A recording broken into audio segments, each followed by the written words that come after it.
Congressman George Radanovich represents California's 19th Congressional District and is currently serving his 8th term in Congress. Congressman Radanovich, the son of Croatian immigrants, was born and raised in the Sierra foothill community of Mariposa, California, where many of his relatives still reside, and we are honored to have Congressman Radanovich here as our keynote speaker. So, Congressman Radanovich, welcome, and thank you for being here. Thank you very much. You know, when you get older, you have a speech that is just as long as the two young presenters here, but you need larger type so you can read it, so it takes up many more pages and pages. So it really is about as long. It's just I'm gonna try to speak with the mic here so I can flip pages if I can.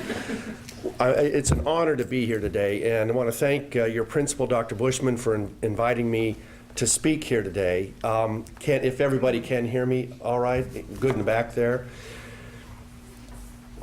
It's an exciting day. I remember my graduation, although it was a long time ago, from Mariposa High School in 1973. There were about 89 of us in the freshman class, or in the senior class, and we were all kind of figuring out where life is. And I just want to say something. If you feel like you're supposed to, you have a lot of pressure that you're supposed to have it figured out, don't, because I never figured I'd be a United States congressman, and it worked out. So there's things that, you know, that are in your life that turn up that can be pretty exciting. I have a text of a speech I'm going to kind of go through, but I hope you enjoy it. But it says something I think that might give good advice to you, but both in your individual life and what you might want to set out to achieve when you go out into the world and make this country a better country, which I kind of think this group will. The U.S. News and the World Report named University High School as one of the best schools in the nation. That is not only a testament to your incredible faculty, but also to the reflection of your gifts and talents. School is really what you make it, and many of the students around the country do not take the time to devote themselves to their studies and their school activities, but I know for a fact that all of you sitting before me have dedicated the past 4 years making the most of your high school experience. Your dedication has prepared you not only for a university education, but also help you to become better citizens and better participants in your community. A successful city is made up of good people, and the Central Valley has a wonderful history. And thanks to your parents and teachers, and thanks to all of you, the Central Valley has a great future. I'm here to share with you what I've learned from my years of public service, the last 16 years of which I've spent in the United States Congress in Washington, D.C. My message to you is this: culture is upstream from politics. And I'll say it one more time: culture is upstream from politics. So, if you want to change our politics, you have to change our culture first. And what that means is that real change begins with each and every one of you. When you build for yourselves a wonderful life enriched with faith, family, work, the politics will follow. If you think about it, the policies of government are largely a reflection of what the American people want or what they're used to getting. The catch is that if Americans lose sight of what's important, the government has and will go off track. Today, such confusion has caused an alarming degree of uncertainty and fear for our country. During the American Revolution, a radical revolutionary named Thomas Paine published a pamphlet called Common Sense. And he began, the first sentence in Common Sense reads like this: "Some writers have so confused or confounded society with government as to leave no distinction between the two." And that's how he starts off. It kind of sounds like right now, 200 and some years later, in a way. But government and society, Thomas Paine and I will submit to you, are distinct and disparate. Society is all of us, our hopes, our wants, our dreams, and our needs. Society is an interaction that creates friendships, love, and families. Society, according to Paine, is a blessing born of man's virtues. Paine goes on to observe, though, that were the impulses of conscience clear, uniform, and irresistibly obeyed, man would need no other lawgiver. But that not being the case, he finds it necessary to surrender up a part of his property to government in order to furnish means for the protection of the rest of the virtues. To Paine, government is an institution and curse born of man's vice, his inability to obey a clear and uniform conscience. In current events, we see the consequences of confusing government and society in Greece. It may be a small, faraway country, but what is happening there is the best example of the end product of a confused society. Just a few weeks ago, several people were killed in the streets as Athenians rioted against their government. The problem simply is that Greece is bankrupt. Europe is, in an attempt to prevent the problems from spreading, has agreed to bail out Greece, but only if the Greeks implement certain reforms. The reforms involve cutting pensions, raising the retirement age, and slashing government services. The root causes of the Greek crisis is deeper than a government granting entitlements far beyond its means, though. The problem is that the Greeks have, like the Europeans around them, conflated or confused government with society. Liberal Americans, the present administration included, seek to emulate the European welfare state. They seek to create a world where government is no longer constrained to the realm of preventing vice. They seek a world where government is the single provider for society. But they forget that while everyone would love to live at the expense of the state lives at the expense of everyone. The responsibilities and powers of the European Union continue to expand in granting the Greek bailout. Brussels and the IMF indicated austerity legislation the Greeks must pass. Now let's stop and think about that for a minute. Brussels is ordering Greece to pass legislation. In so doing, the EU has done something incredible and incredibly alarming. Without a single soldier marching, Greece has surrendered its sovereignty to the European Union. The Greek people have squandered their sovereignty on generous retirements and lavish entitlement programs.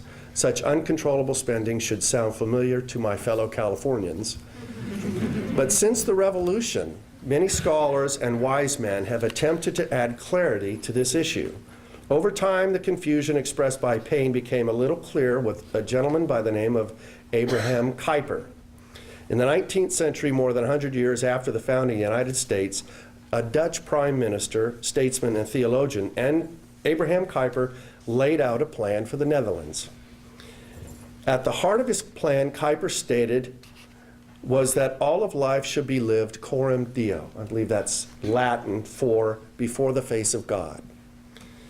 He went on to quote, wherever a man may stand, whatever he may do, to whatever he may apply his hand, in agriculture, in commerce, in industry, constantly standing before the face of God, he is empowered in his service of his God. He has strictly to obey his God. He has only to aim at the glory of God. Now, in the beginning, in the Garden of Genesis, Kuyper argued persuasively God had established 4 institutions: faith, family, work, and government, each with its own purpose, competencies, and structure, to help us thrive and grow and succeed. It has come to be known as the cultural or the creation mandate. First, God established the family. To live a complete life, we must do so within the confines of a family. No man or woman is an island, and everybody needs someone. Everybody needs a family. A family provides crucial support at the beginning of life. A family offers love. A family gives help and hope to children and raises future generations. Deep within the soul of every one of us is the need for others, and family meets that need. To live a full life, you must be anchored in family. Second, God established faith. To live a complete life, we must pursue a spiritual existence as well as a physical one. Our souls long for something more, something better, and we need a relationship with a higher power, and faith provides us hope that tomorrow will be better than today. Faith produces virtue, independence, and charity, and it gives us purpose in life. Faith lights the dark corners of our lives and faith gives meaning to who we are and what we do. It is the institution that cares for the widow and the orphan. It reminds us that life is not about what we get for ourselves, but what we give to others. To live a full life, you must be anchored in faith. Third, God established work. To live a complete life, we must be engaged in meaningful work, whether it's the top floor or the shop floor, whether it's Wall Street or Main Street. The work that we do should be a labor of love. We should all find work that matches our talent and our labor. Work allows us to create a better world. It allows us to use, or you to use, your God-given gifts. Work allows us to follow our faith, provide for our families, and do our part for others. To live a full life, you must be anchored in work. Finally, as a result of sin, God established government. Government protects us from enemies abroad. Government creates law and order at home. To live a complete life, we must strike the proper balance between our wants and needs and those of others. From the Jewish law found in the Torah all the way up to today's government, there has always been a place for government in the lives of people. Government provides the security to our lives. It allows us to raise our families, practice our faith, and follow our vocations. To live a full life, you must be anchored in government as well. Kuyper's four institutions are described as the means by which God provides and protects his people in a free society. Where Democrats and many Republicans seek to use government to solve all of our problems, believers and true seekers of freedom must look to God and the four institutions he's established to protect and provide. By keeping government small and families and faith and work flourishing, the four institutions also provide the wisdom and the insight to keep the United States from becoming Greece. So the answers to today's problems lie not in government, but in our families, our workplaces, our churches, and with less government. And how does this all relate to each and every one of you? What is your job in all of this? I say, pursue happiness. I say, do what the Founding Fathers said that you have a constitutional right to do. And how might you pursue happiness? When speaking to young audiences, I always advise them to do four things. Honor your father and your mother, learn how to work, obey the laws of the land, and maintain a clear conscience before God. Beyond that, follow your heart's desire. Pursue happiness through the institutions God created, and the world will be your oyster. To believers, happiness is achieved in a relationship with an almighty God who provides and protects us through the four institutions. As Americans, it is our solemn duty to ensure that every American has access to the four institutions, because we have a constitutional right to pursue happiness in the face of God. Included in that right is the right to a mother and a father, the right to a vocation, the right to worship God and love our neighbor as ourselves, and the right to protection from government. For the last 80 years, the growth of government has not only put our nation at financial risk, it's also decimated the other institutions. And it's time for us, as a country, to take the lessons of Europe to heart. It's time for us as a country, for you and for you as graduates, to realize that government cannot provide for every American, but the four institutions can. The four institutions provide clarity to the confusion expressed by Thomas Paine and has left Americans confused even since then. Your job, should you choose to accept it, is to pursue happiness and rebuild these institutions established from the beginning of time so that every American has access to them. So again, thank you for all your hard work you've put into making such a special day. I'm so impressed with the speech, the previous two speakers. Even though you were barefoot, it was just amazing. Only in high school could you do that. I thought about taking my shoes off, but you should just be so proud of yourselves. I mean, you've got the world in front of you, and I hope that I've been able to give you a little bit of advice. Parents, I think you've just got to be as proud as you can be. Congratulations to the class of 2010. Best of luck on your journey ahead, and I'm sure you will make us all proud. Thank you very much.